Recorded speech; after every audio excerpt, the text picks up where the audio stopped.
고맙습니다. 고맙습니다.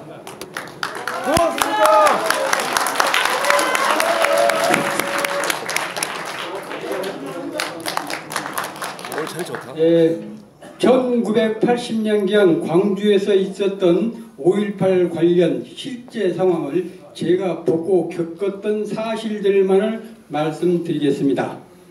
저는 그 당시 30세였고 전남 도청 보건과에 근무하고 있었습니다. 5.18 민주화 운동 후 단초가 된다고 말할 수 있는 대학생들의 데모는 5월 15일경까지 광주 시내에서 산발적으로 하고 있었지만 결코 과격하다거나 무력을 사용한 데모는 전혀 아니었습니다. 실제 데모에 참가한 대다수의 대학생들은 총학생회 간부들의 우격다짐으로 데모를 선동하는 바람에 마지못해 참가한 대학생들이 대부분이었던 것이라고 알고 있습니다. 1980년 5월 16일경부터 5월 21일경까지의 광주 지역 실제 상황을 말씀드리겠습니다. 광주 시내에서 시끄럽게 산발적으로 하고 있던 대학생들의 데모가 5월 16일경부터는 갑자기 자취를 감추자 매우 나치스러운 청장년들이 나서서 일반 시민들을 선동하여 데모대를 이끄는 듯한 느낌을 받았었고, 이 나치스러운 청장년들이 주동이 되어 갑작스럽게 일반 시민들이 시내를 몰려다니면서 데모대가 형성되기 시작하였고, 5월 18일경부터는 본격적으로 데모가 이루어짐과 동시에 매우 과격하고 폭력적으로 변하여 공권력을 거의 마비시켜버리고, 이때부터 경찰력은 보이지 않고 시가는 완전히 치안 공백 상태가 되고, 그 데모대들의 폭력적인 형태는 걷잡을 수 없게 되어 광주 인근의 군 병력이 투입되기 시작한 것으로 알고 있습니다. 5월 21일경은 5.18 사태의 정점이 되는 날로 데모대들이 탈취한 시내버스와 장갑차를 앞세우고 금남로 5박쯤에서부터 금남로 일가 끝에 위치한 도청을 향해 몰려오고 있었습니다. 그때 군 병력이 도청 앞 분수대 앞에서 가로 1m, 세로 0.5m쯤 되는 콘크리트 화분대를 엄폐로 데모대를 향해 방어를 하고 있었고, 장갑차를 앞세운 데모대들이 군인들 코앞까지 몰려오자 군인들은 엎드려 있다가 일어나서 뒤로 물러나기 시작하였고, 군인들 중 2명이 수협 앞에서 장갑차를 피해 뒷걸음을 치다가 그대로 전진해오는 장갑차에 깔려 형체를 알아볼 수 없을 정도로 처참하게 시체로 변해버렸으며, 이것이 5.18 사태 중 광주에서 최초로 목격된 사망사고였습니다. 5월 21일 오후 6시경에 도청이 데모대들의 수중에 함락되었습니다. 저는 도청 바로 옆 동명동 동료 직원 집에서 숙식을 하고 있었고, 그날 저녁에 대문 앞에서 데모대들의 상황을 지켜보고 있던 중 유리창은 하나도 없고 엉망진창이 된 시내버스가 집 앞에 멈추는 것을 보고 차 안을 살펴봤더니 운전은 건장한 청장년이 하고 있고 뒤에는 중고생들과 몇몇의 시민들이 타고 있었는데, 차 바닥에는 총알이 그득그득 담긴 탄알 상자와 수류탄 총들이 어지럽게 수북히 쌓여있고, 아이들은 양쪽에 탄알 띠를 두르고 수류탄을 몇 개씩 허리에 차고 기관총이나 소총들을 메고 있었습니다. 저는 무섭기도 하여 얼른 내리려고 하였으나 차가 그대로 출발해버려 어딘지도 모르고 다니게 되었으며, 얼마나 시간이 되었는지도 모른 채 차가 멈추기에 급히 뛰어내렸으며, 캄캄한 밤중이라 그곳이 어딘지 분간도 못하고 서있던 중 시커먼 장갑차가 제 앞에 멈추더군요. 장갑차 문이 열리고 여성이 나와서 나와보고 왜 여기 서 있느냐고 하길래 여기가 어딘지도 모르고 집에를 가려고 하나 갈 방도가 없는 형편이라고 말하니까 타라고 하더라. 생전 처음 장갑차에 탔더니 30, 40대쯤 돼 보이는 매우 낯설은 인상의 사람이 운전을 하고 30대 여성은 마이크를 잡고 시민군 홍보 및 선동 방송을 계속하였다. 아무튼 도청 근방에서 내려주기에 무사히 집에 오게 되었고 그동안 집에서는 난리가 났었다고 하였다. 그날 밤에는 집 밖에서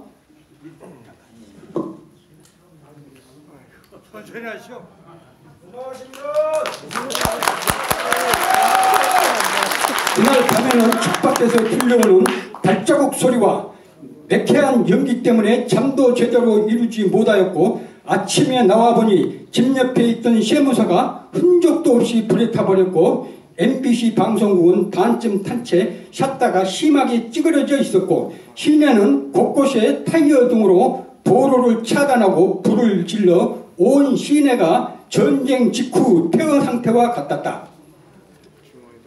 도청 앞이나 거리 곳곳에 군용 차량들이 즐비하고 그 위에는 무장 비슷한 옷과 헬멧 등을 쓴 역시 매우 낯이서는 사람들이 헬멧이나 머리에 흰 띠를 두르고 특이하게도 찔레꽃 같은 것을 꽂고 무리를 지어 있었다. 하루아침에 완전히 딴 세상이 되어 있었으나 평화로운 느낌마저 들 정도로 고요한 분위기였었다.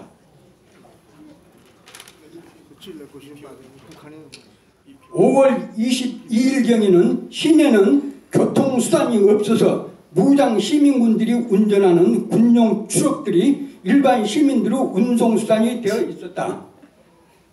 나도 가족을 데리고 광천동 이모님 댁으로 가기 위해 무장 시민군이 운전하는 트럭을 타고 갔었고 이모님 집에 있는 동안 이상한 놈들이나 동네에서 도둑질이나 하던 자들이 총까지 휴대하고 집에 들어와 밥을 달라거나 집안을 살피거나 매우 위협적인 태도들을 보이는 터라 이모님은 그들이 주라는 대로 얼른 주고 돈도 주고 하였는데 이자가 내 차를 계속 힐끔힐끔 쳐다보면서 음흉한 눈길을 보내는데 보통 심각한 정도가 아니었다. 그 후 23일까지 숨 죽으며 버티다가 상황이 도저히 힘들어 24일 아침에는 몇 시간을 걸어서 담양 밖까지 가서 시골집 방향으로 가는 차편을 얻어 타고 앉아가지고 뛰어와가지고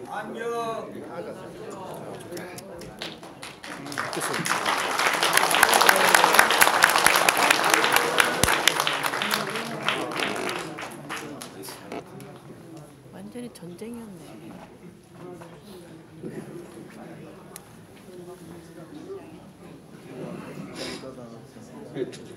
담양 밖까지 가서 시골집 방향으로 가는 차편을 얻어 타고 시골집에 도착하였다. 담양 밖에 오니까 나뿐만 아니라 수많은 피난 행렬이 줄을 서고 있었다. 5월 27일경에 도청이 수복되었다는 방송을 듣고 급히 광주로 내려갔고 출근을 하였다. 출근하자마자 보건과 의료진들과 함께 사망자, 부상자를 파악하고 부상자 치료 및 시신 검안 등을 하라는 임무가 주어졌다. 우선 도청 중앙 공간 등에 시신들을 쌓아놓은 곳으로 갔더니 실제 썩는 냄새가 진동을 하였고 시신들은 일부는 관 안에 들어있었고 일부는 비닐 등에 쌓여 있었고 일부는 그대로 노출이 되어 있는 상태였다. 시신들을 살펴보니 황토 땅에 묻혔다가 파온 것처럼 황토 흙투성이었고 시체들의 형체는 말할 수 없이 처참한 상태였다. 어떤 여성 한 명이 시신들 위에 촛불을 꽂고 있었다. 시신들이 그렇게 많아도 유가족들은 한 명도 보이지 않았다. 그리고 추록들은 어디선가 시신들을 계속 싣고 오고 있었는데 도대체 시신들을 어디서 누가 찾아서 가지고 오는지가 매우 궁금하고 의아했었다. 의료진들이 시신들을 대략 검시하고 시신 숫자를 파악하고 사무실에 와서는 국군 통합병원을 비롯해서 각 병원들로부터 부상자 등을 파악하기 시작하였다. 부상자들을 파악하는데도 애로사항이 많았다. 중복된 환자들이 있었고 경상이나 중상 환자들이 서로 겹치고 하여 인원수가 들쭉날쭉하였고 보고를 하고서도 틀린 경우가 많았다.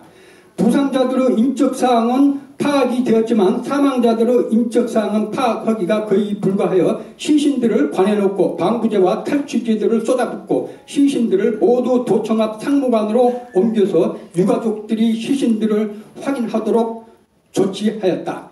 시간이 흘러 더 이상 시신이나 부상자들이 나오지 않아 최종 집계를 하였다. 부상자는 437명, 사망자는 121명 것으로 기억한다. 이때 가장 특이하고 의아했던 것은 5.18 민주화 사태는 대학생들의 데모가 단초가 되어 일으킨 사건임에도 부상자들이나 사망자들 중 대학생은 단 한 명도 없었고 소위 민주화 운동을 하였다고 한 사람도 없었던 점이다.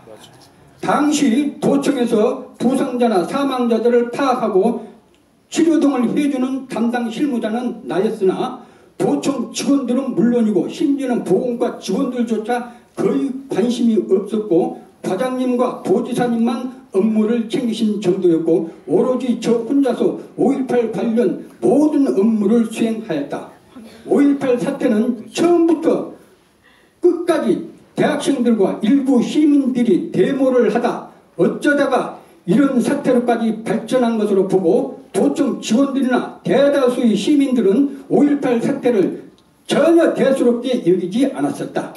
만약 지금 시대에 5.18 사태가 일어났다면 도청 직원들, 경찰들, 검찰들, 의원들, 시민단체들 등이 총동원되어 사건을 수습하였을 것이다. 그럼에도 그때 공무원 생활한 지 6개월째였어요. 신참. 저 혼자 모든 걸 담당했어요.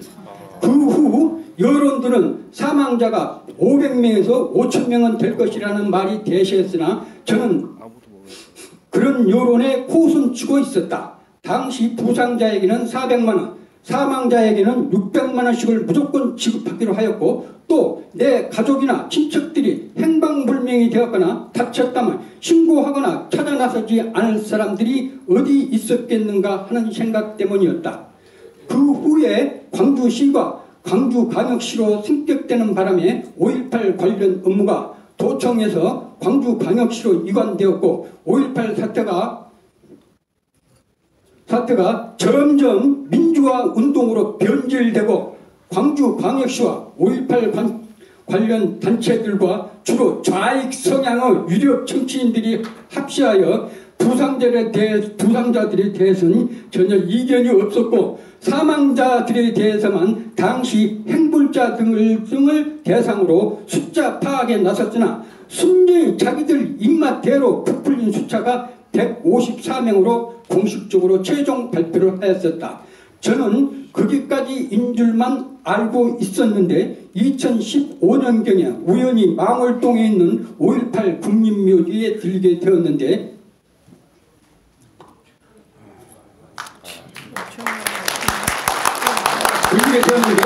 깜짝 놀라 까무라칠 뻔했다. 5.18 유공자 묘기가 무려 824기가 있고 앞으로도 여기에 들어올 유공자가 약 4,500명이 더 있다는 직원의 설명이었다. 그래서 저는 유공자 외에 그 가족들까지도 묻히는 것이냐고 물어봤더니 그게 아니고 순수하게 5.18 때 다치거나 사망한 본인들만 들어올 수 있다고 하였다. 나는 하도 기가 차서 말문이 막혔다. 그동안 5.18 단체들의 많은 비리들이 있다는 것을 알고 있었지만 이토록 엄청난 비리를 저지르고 있었다는 것은 꿈에도 생각지 못하였다. 지금 현재 5.18 관련 단체 부상자 유가족협회 총회장은 김후식이라는 자가 맡고 있다. 김후식은 80년경 나이가 40세쯤으로 광주 시내에서 이발소를 하고 있던 이발사였는데 5.18 때 부상자로 접수가 되었던 자이다. 그때 처음으로 5.18 관련 단체로 5.18 관련 부상자 및 유가족 협회가 결성되고 초대 회장으로 선임된 자가 김후식이다. 어떤 경로로 부상자가 된 줄은 모르지만 병원에서 치료를 받았다고 하였다. 그 후 계속하여 회장직을 역임해 오다 10여 년 전에 유공자 부정 지정 사건으로 잠시 회장직에서 1, 2년 사퇴했다가 그 후 얼마 안 가서 다시 회장으로 복귀하여 지금까지 무려 35년 이상을 회장을 역임하고 있고, 사실 대한민국에서는 누구도 건들지 못하는 무소불위의 권력을 지닌 5.18 민주화운동 단체의 총우두머리가 되어 있다. 이 발표가 5.18 관련 단체에 관하여 아마도 5.18 단체요, 아마도 가장 부패한 자들로만 구성된 단체라고 보면 이해하기 쉬울 것이다. 이 단체의 김구식은 광주 전남에서는 가장 거물급 유력 인사이고 단체에 소속된 임원들도 많지만 이들은 지금까지 어떤 이유에서인지 몰라도 매스컴이나 전면에는 거의 나타나지 않고 있었다. 그 까닭은 아마도 그들에 대한 광주 전남 시민들의 인식이 좋지 않다는 것을 알고 전면에 나서지 못하고 있었던 것으로 짐작된다. 하지만 이들의 각종 이권 개입 등은 무서울 정도로 집착하고 따낸다. 예를 들어 충장로 지하상가는 광주에서 최고로 꼽는 알짜배기 상권인데 거기에 황금알을 낳는 자판기 사업까지 따내고 그 외 광주 전남 이권 개입에는 안 끼는 곳이 없을 정도고 5.18 회관, 국립아시아문화전당 등 수많은 운영 매체 등에서 어마어마한 이권을 챙기고 정부 지원 자금도 가장 최우선적으로 받고 있는 것으로 알고 있다. 또 호남 출신 국회의원들이나 유력 인사들은 이들에게 삥을 뜯겨보지 않은 사람들이 없을 정도다. 이해찬과 김경수가 5.18 유공자라는 소문이 있고 이해찬은 답변으로 자기가 신청도 안 했는데 5.18 단체에서 그냥 만들어준 것이라고 했다고 한다. 아마 이해찬의 답변이 맞을 것이다.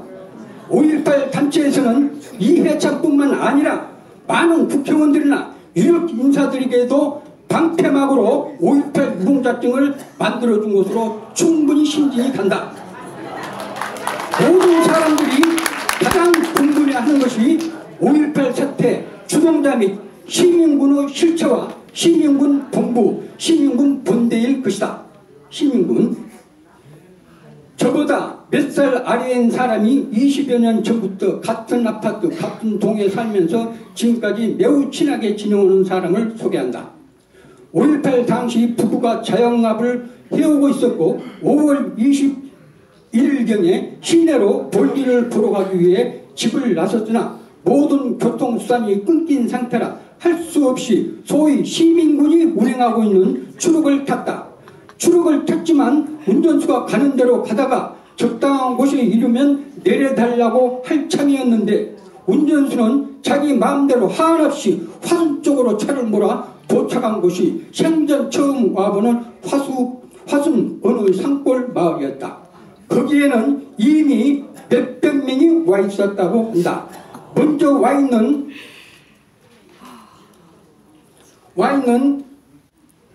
몇백 명도 모두 무기를 소지하고 있었다고 하고 본인도 차에 탔을 때 차 안에는 총, 수류탄, 탄알 등이 수북히 쌓여 있어 일단 호신용으로 총을 들었다고 한다.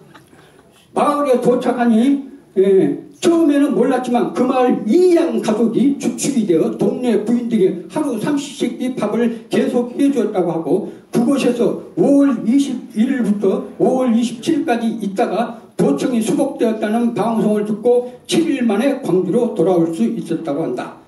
그곳 마을 빈터에서 일주일 동안 아무 하는 일 없이 서로 웅크리고 야영을 하였다 하고 식사는 끝날 때까지 동네 부인들이 해주었고 몇백 명 중에서 아는 사람은 한 명도 없었고 납치 설기만 하는 건장한 청장년들이 주로 지휘를 하고 있었다고 하고 피난민 수용소도 아니고 군대도 아닌 곳에서 일주일을 지냈다고 한다. 그때 20세쯤은 이장 딸이 식사 심부름을 하고 있었는데 사람들 중 한 명이 오바를 하는 바람에 이장 딸이 총을 맞고 그 자리에서 죽었는데 이장은 그 광경을 목격하고도 눈물도 흘리지 않고 단지 사람들을 향해 앞으로는 이런 오발 사고가 없도록 총기 관리를 조심해 주라고만 했다고 한다. 후배는 그 당시 자기 딸이 죽었는데도 울지도 않고 항변도 하지 않은 상황을 안타깝게 생각하면서도 도저히 이해가 되지 않았다고 한다.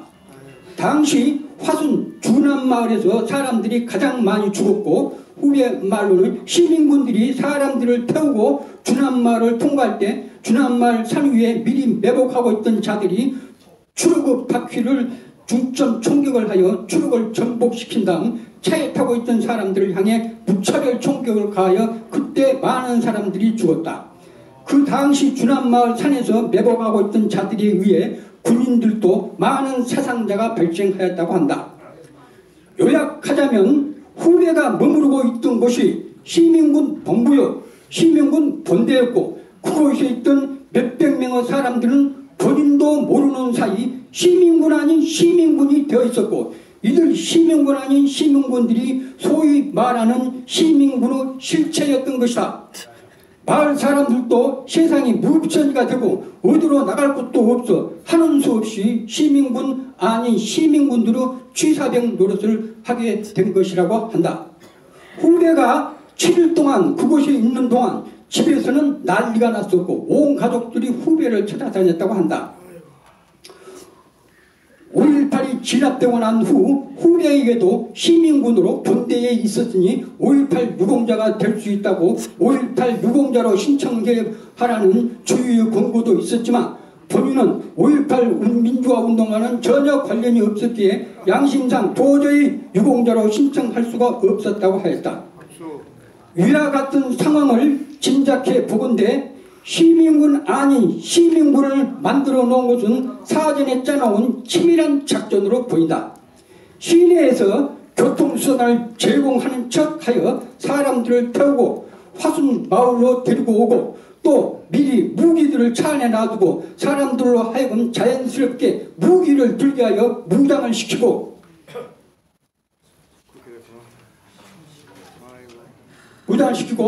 상대편인 계엄군 등과 교전 등이 발생할 시에 이들 시민군 아닌 시민군들을 투입하여 총알바지로 이용하고 이들 시민군 아닌 시민군들이 죽으면 죽을수록 계엄군들에 의해 시민군들이 싸우다 죽었다고 하면 아무것도 모르는 일반 국민들은 무조건 계엄군들에 의해 계엄군들에 대한 공분을 일으킬 것이고 이들 정체불명의 선동 집단들은 오히려 일반 시민들이나 국민들에게 영웅시 될 것이고 일반 시민들로부터도 동정심 등을 유발케 하는 일거양득의 작전인 셈이 된다. 시민군 아닌 시민군들이 많이 죽으면 죽을수록 오히려 이들 정체불명의 선동 집단들에게는 득이 되었을 것이다. 시민군 아닌 시민군들이 많이 죽어 인원이 부족하게 되면 위와 같은 방법으로 광주 시내 등에서 얼마든지 시민군 아닌 시민군들을 조달할 수 있었을 것이다. 즉 이들 시민군 아닌 시민군들은 순전히 총알바지요 소모품에 불과했던 것이다. 처음 5.18 사태의 단초가 된 것은 대학생들의 데모였고 또 데모에 참가한 대학생들이었으나 지금까지 이들 대학생들 중에서 5.18 유공자가 됐거나 한 대학생들은 한 명도 없는 걸로 봐서 대학생들이 5.18 민주화 운동을 주동하였다는 것은 전혀 사실무근한 주장이 확실하다. 당시 계엄군이나 순수한 일반 시민군에게 직접 칼로 찔렸거나 직접 죽임을 당했다는 사람들이 지금까지 한 명도 나타나지 않는 걸로 봐서 계엄군들이 양민을 학살하였다는 주장 등은 전혀 사실무근한 허위 주장임이 확실하다. 당시에 장갑차를 운전한 청장년이나 시민군의 홍보방송을 하고 다녔던 여성이나 시민군 차량 등을 운전한 수많은 자들이 지금까지 단 한 명도 나타나고 있지 않는 걸로 봐서 이들이 분명한 정체불명의 선동 집단인 것이 확실하다. 5.18 사태 당시 공무원들은 말할 것도 없고 지식층들이나 식견을 지닌 광주 사람들은 대부분은 시위에 참가를 하거나 시위대들 근처에 가거나 부경사가 근처에 가는 것조차도 용납을 하지 못하였고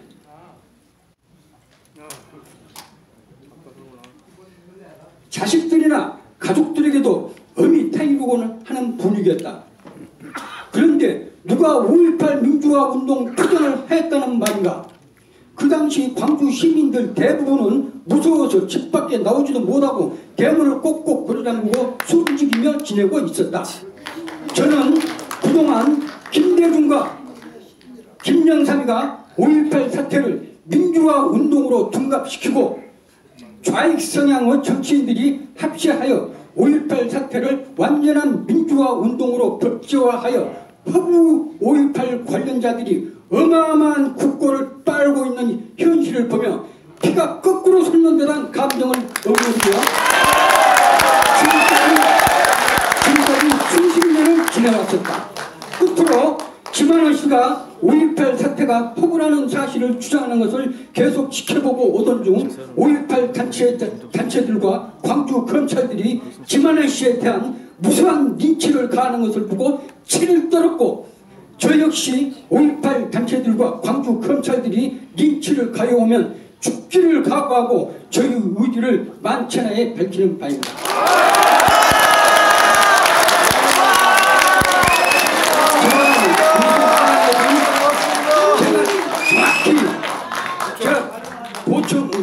그때 5.18 사태가 도청 주변으로 해서 일어났고 또 내가 도청에 근무하고 있었고 도청 바로 옆에 동명이도 살고 있기 때문에 가장 5.18 사태를 정확히 알고 있는 사람이에요.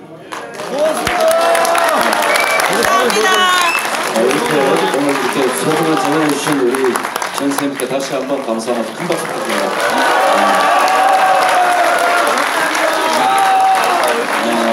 여러분 오늘 대단히 수고 많았고요. 우리가 6시까지 예약이 되어 있는데요. 3분 남았습니다. 이걸로 공청회를 일단은 마치겠습니다. 우리 네, 5.18 북한 개입 대국민 공청회는 이것으로 마치도록 하겠습니다. 추운 날씨에도 불구하고 4시간 동안 행사에 참석해 주셔서 진심으로 감사드립니다. 제가 2분 전에 끝낸다고 그랬는데 정확하네요. 2분 전에 끝나네요. 여러분 감사합니다. 감사합니다.